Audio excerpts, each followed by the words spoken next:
asxaabay videogan waxaa ugu talagalay waxaan arkay asxaab badan oo dhahaya markaan shaxda one speed soo dhigo kale halkay koodka la gelina ayay leeyihiin.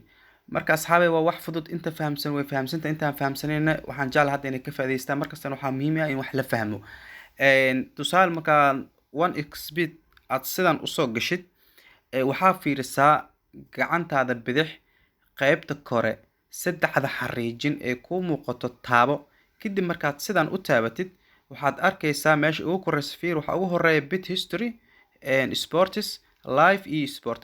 kan shanaad waxaa ku qoran bit sleep kaas taabo. markaad sidaas u taabatid haddana waxaad eegtaa gacantaada midigta meesha ugu koreyso bal fiiri qaybta wax laga dileedo meesha ka horeyso oo gacanta bidix ku aadan tahay ee fallaarta oo kala ah taabo. sidaas markaa u taabatid kadib labadan markay kuu soo baxaan qaybta ugu koreyso ee download taabo.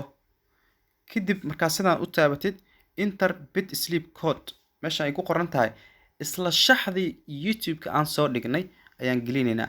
markaad shaxda gelinaysidna please xarfaha oo idil capital ka dhig ama xarfa waaweyn ka dhig.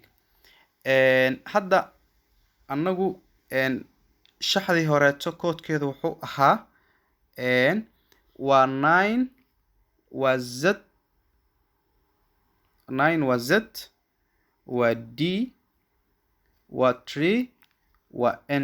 kadibna si fudud upload sigaa soo baxay